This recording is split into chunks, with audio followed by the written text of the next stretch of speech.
Thank you. Thank you very much. Please, please do.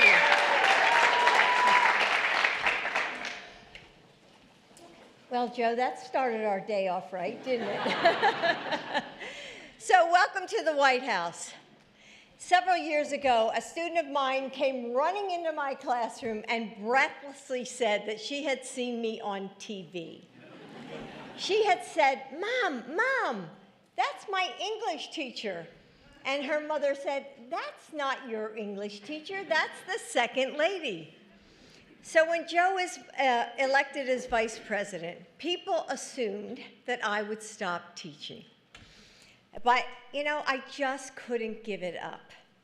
I am first, foremost, and forever a teacher.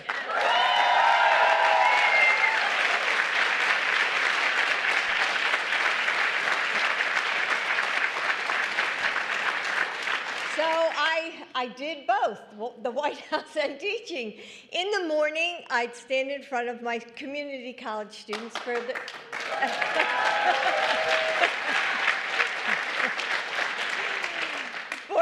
for their 8 a.m. English comp class. Actually, I'm still doing it. And by the evening, I was at the White House, state dinner, or boarding Air Force Two. Then one day in 2010, some White House advisors were trying to figure out and determine, who could highlight the role of community colleges in our economy. Then someone had this revelation, so wait. Doesn't the second lady work at a community college? So this might be surprising, but I think I had gotten so good at stitching the two worlds together and sort of hiding the seams that I never considered using my experience to become an advocate. But I said yes. And at the time, I called community colleges America's best-kept secret. And I knew that they deserved to be seen and celebrated and championed at every level of government. And Joe knows this too. So when he became president, Joe put community colleges front and center in his workforce strategy.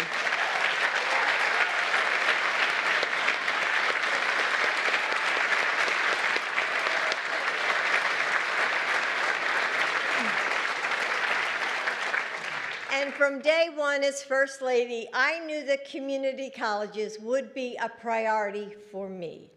So part of that means pushing to make them tuition-free. And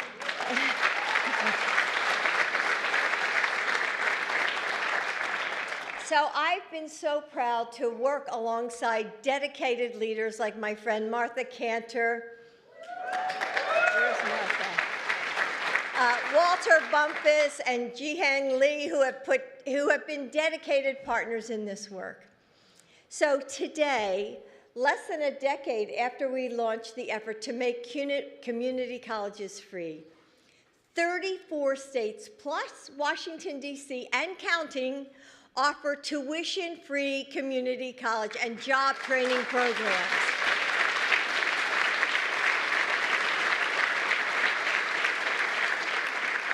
We came close to making community college free for everyone across the country, but a few senators, I'm not going to name them, blocked our way. But that wasn't the end. This movement continues to gain momentum. We must keep fighting for free community college.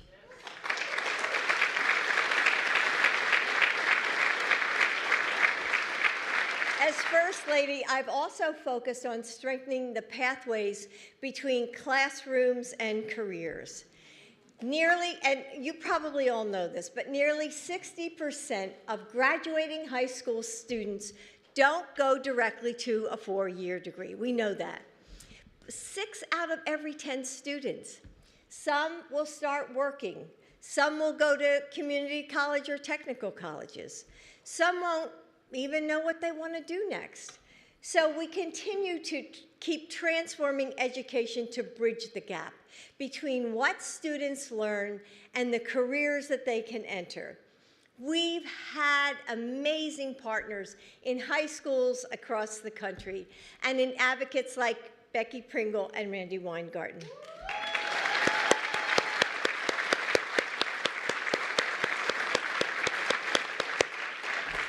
Together, we're making sure that high school graduation isn't a sudden halt in a student's education, but rather like this seamless step forward, whether that's on a college campus, a registered apprenticeship, or another career opportunity. And we've partnered with the leaders of unions and businesses and school districts, colleges, and universities and to match what local employers and the workers that they need. And that's what we've been able to do with our Investing in America workforce hubs. And it's a model that communities across the country can replicate. Community colleges are no longer America's best-kept secret. Thanks to the progress of Joe's administration and what they've created, we're on our way to making them America's best-kept promise. Thank you.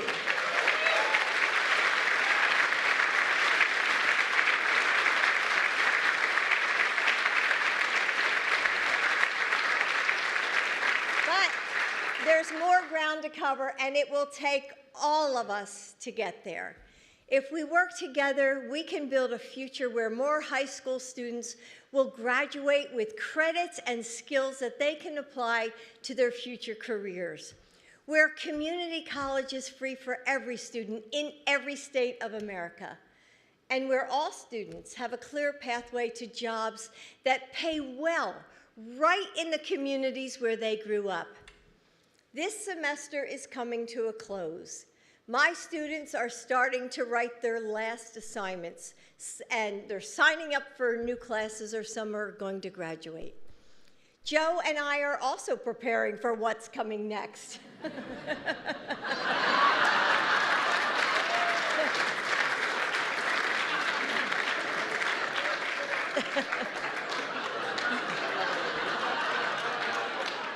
It has been the honor of our lives to serve in the White House and to work alongside really all of you in this room. So as you keep pushing forward to make our country shine with opportunity, know that you will always have a partner in us. And now I'd like to introduce a longtime champion of our nation's students. Not only has Joe always supported my career as an educator, but as president, he wakes up every day with a mission to lift up all Americans through the endless possibility of education. Please welcome your president, my husband and hero, Joe Biden.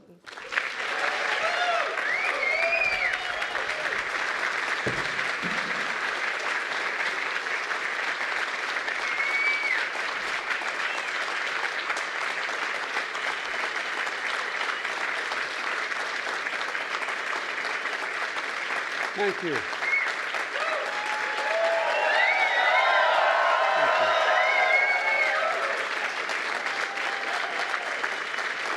Thank you, thank you, thank you.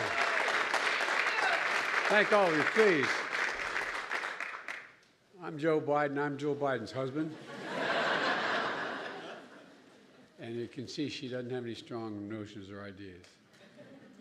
You know, teaching is not what Jill does. It's who she is. And I mean that, like many of you teachers. It's just built in her DNA. She was surprised when we got elected vice president, and she said she wanted to keep teaching. I said, of course. She looked at me like, really, you're going to do that? And we did it. But the point is that this is a passion. It's a passion for Jill, and the way I look at it is a simple proposition. How can we be the greatest nation in the world and not have the best education system in the world? I mean it. Think about it. It's pretty straightforward. So I'm honored to host this White House Classroom of Career Summit. Look, 15 years ago, when Jill hosted the first one during our vice presidency, to state the obvious, as I said, what Jill for Jill, being an educator is just what she is, period. And I believe the work she's done to connect students in good paying jobs will prove one of the most important efforts of our presidency, and I mean it. Look, that's why we're all here today. And I want to thank Congressman Norcross in New Jersey. I keep reminding my Jersey guys, we do really well in Jersey. Jill's a Jersey girl, born and raised. And I tell them, though, there was actually a case a long time ago. Delaware is the second smallest state in the nation. But we own the Delaware River up to the high water mark in New Jersey. It's a Supreme Court decision, for real. So I just want you to know. That's why we're so close. Just step off. Anyway. You're a good man, pal. You really are. And the members of my cabinet are here. Thank you, thank you, thank you, thank you. And leaders of business, education, unions, philanthropy, nonprofits, and more, for being here and for your leadership. And I mean it sincerely. When we came to office, the pandemic was raging, the economy was reeling. And from day one, I was determined not only to vaccinate the nation, deliver immediate economic relief for the folks who need it the most, but I also determined to transform the way our economy works for everyone. To write a new economic playbook, and I mean this sincerely, a new economic playbook, build the economy from the middle out and the bottom up, not from the top down. My dad used to have an expression. He said, Joey, when you talk about trickle-down economics, not a whole hell of a lot trickles down on our kitchen table. Well, when we do that, the poor have a ladder up, the middle class do well, and the wealthy still be able to do very well. And we all do well. It's a playbook based on a value set that my dad taught me. He used to say, and I mean it sincerely, Joey, your job's about a lot more than a paycheck. It's about your dignity. It's about your place in the community. It's about being able to look your kid in the eye and say, honey, it's going to be okay, and mean it, and mean it. It matters. And not everyone has felt the progress because it takes time. We've emerged from a crisis. We have the strongest economy in the world, much more to do. Working families and the middle class are the center of a strong, equitable, and sustainable recovery. And the big reason why is that I call the Investing in American agenda. It's a page from our economic playbook that invests in all of America and all Americans, creating pathways for millions of good-paying jobs being created in our economy. The key pieces of the Investing in America include historic laws that I've signed. The historic investments in modernizing our roads and bridges, our ports, airports, public transit. We're replacing poisonous lead pipes. We're delivering clean water to every American. It's take time. But it's beginning. It's real. It's there. We're delivering affordable high-speed internet and so much more. Roosevelt talked about the need to electrify America during that history. Well, how can you have access to being able to participate in everything? In fact, you don't have access to affordable internet. You don't have access to, anyway, don't get me going. But look, we're also making sure that the supply chain, I don't think Americans heard much about supply chain before we came to office. But the supply chain starts in America. We can no longer, for the longest time, corporate America decided to export the jobs because they're cheaper labor and import the product. Well, not us. We've changed that dynamic. For example, semiconductors, those little computer chips small on the tip of my little finger. They power everything from our smartphones to automobiles to weapon systems. America invented those chips. We in the United States invented them. We modernized them. We did all the work on it. But we stopped making them. We used to have over 40% of the market, and we got down to virtually none of it. But not anymore. Today, we're making once-in-a-generation investments in American science and innovation that are building chip factories all across America. And they're going to be creating tens of thousands of good-paying jobs. And that's not hyperbole, but it takes time to build them. The one thing I was all excited about how much we've invested, how much is coming. But it's taking time. You have to build those so-called fabs. These quote fabs, these factories that build these things, are as big as football fields. And guess what? They pay about an average of $105,000 a year. You don't need a college degree to get there. And that doesn't even count the tens of billions of dollars being spent to build these facilities and attract other businesses. And I signed the most significant climate law ever in American history, but in the history of the world.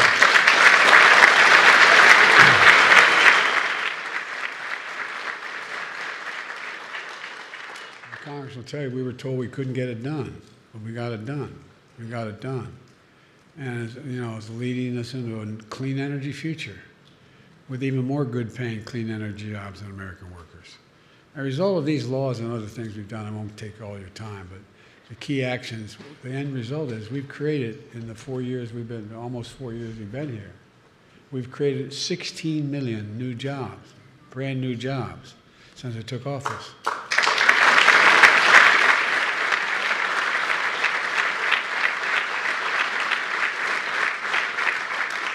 The most in any single U.S. presidential term.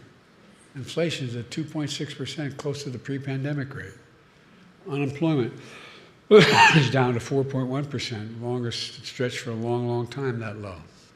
Despite the critics saying we had to lower our ambitions to get the economy going, we've attracted off the sidelines from private enterprise over $1 trillion, $1 trillion in private investment in clean energy and manufacturing that are creating good-paying jobs and building factories here in America where they belong. And all this historic investment is happening in every part of the country. Remember my call saying I'm a president for all Americans, no matter who they voted for. Well, keeping that commitment, the majority of the investments are actually in red states, not blue states, because they got hurt the most by the policies early on. All those factories shutting down. How many times did you come from places where you had Mom and my grandpapa and grandmom worked in that factory. My mom and dad worked there. But I got to move, Mom, because there's no job. The factory's gone. I got hurt very badly. It takes away the soul of community. We're making sure these Americans have access to good-paying jobs that are being created. Buy America has been the law of the land since the 30s, which hardly anybody knew, hardly anybody paid attention to. When Franklin Roosevelt was trying to make it fair for unions to be able to organize so that businesses couldn't just crush them because they started, there was a provision in the law in the early 30s that said, when a president is authorized by Congress to spend money on a project, he has to do two things. He has to use that money to hire American workers, and he has to use American products. Well, this administration, past administrations failed to do that. Like I said, so much was exported overseas. Well, not on my watch.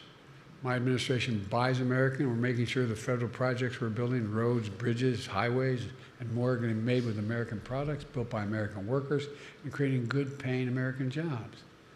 Jobs that don't require a 4-year college degree. Jobs you can raise a family on. In fact, my administration is requiring many of these kinds of projects to pay what a union wage called the Davis-Bacon prevailing wage. We're expanding registered apprenticeships, resulting in hiring of more than 1 million apprentices since we've come to office. Remember, business came along and said, we'll do the apprenticeships. Yeah, right. Well, guess what? They're not. A lot of folks don't realize that an apprenticeship is like earning a college degree.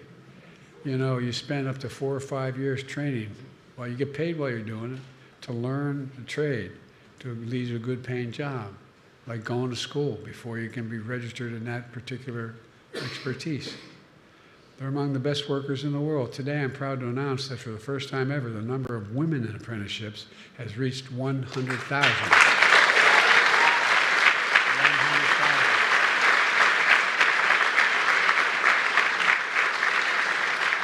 3 times the number from a decade ago.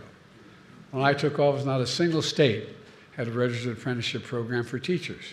Today, 46 states plus Puerto Rico and D.C. have launched registered apprenticeship programs for teachers.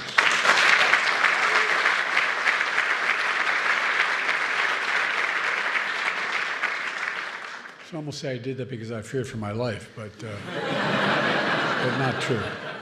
I wanted to do it anyway. I'm also proud to announce that we've committed more than $80 billion towards strengthening and expanding our workforce. As Jill just described, that includes supporting free community college programs so students and workers can train for good jobs without the burden of student debt. It also describes what we launched the workforce hubs, where we collaborate with local leaders, community colleges, unions, local businesses to train and connect Americans to good-paying jobs. And it's good for students and workers. It grows the economy for everyone. I know I'm listed as the most pro-union president in American history. I'm very proud of that. But guess what?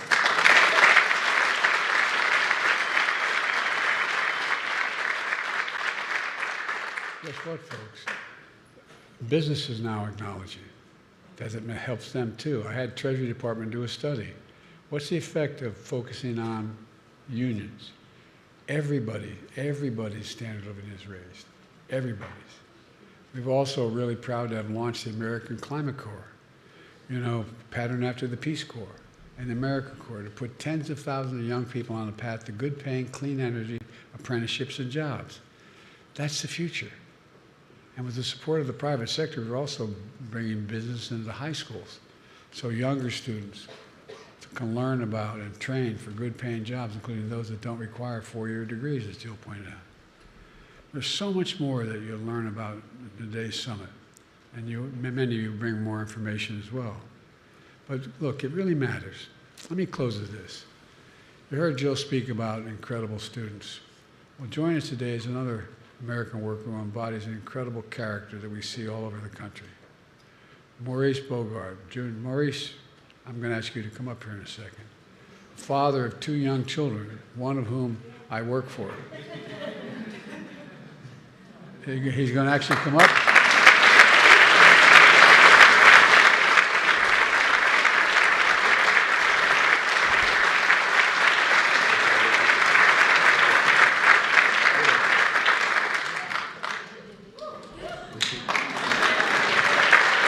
Look, Maurice from Cleveland, Ohio. From the day his children were born, he had a survival mindset to do whatever he could to improve the positive circumstances for his family. 12 to 16-hour days and multiple jobs, even working out of town for months at a time, just to get by. Just it meant fewer hours with his children as well and his family. Last year, his sister, who's also with him today, sis, stand up.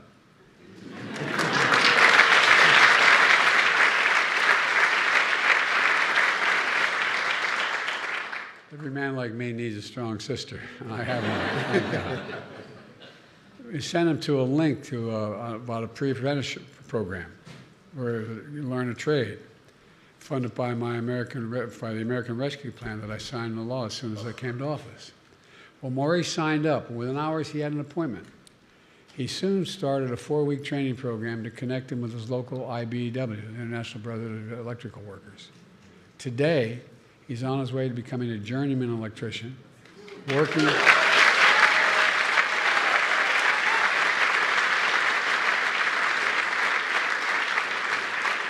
at the stadium of his hometown baseball team, the Cleveland Guardians. Yes, sir.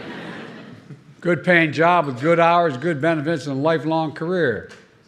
And a sense of dignity and pride to be the father he always wanted to be. Yes, sir. And it's not just him. Millions of workers and families have more opportunity today than they did 4 years ago in an economy that is growing from the middle out and the bottom up. He can put him down. He can do whatever he wants. All you got to do, look, you can do anything you want, pal. Okay? And you want to make a speech later, you can, all right? All right.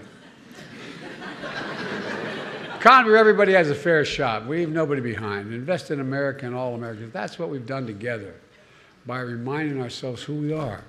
For Lord's sake, we're the United States of America. There's nothing. I mean this in front of my heart. There's nothing beyond our capacity when we do it together. And there's no group I'd rather be doing it with than all of you. So God bless you all. May God protect our troops. Thank you, thank you, thank you. Distinguished guests, please remain in your seats as the President and First Lady depart and as we transition the stage for today's panel.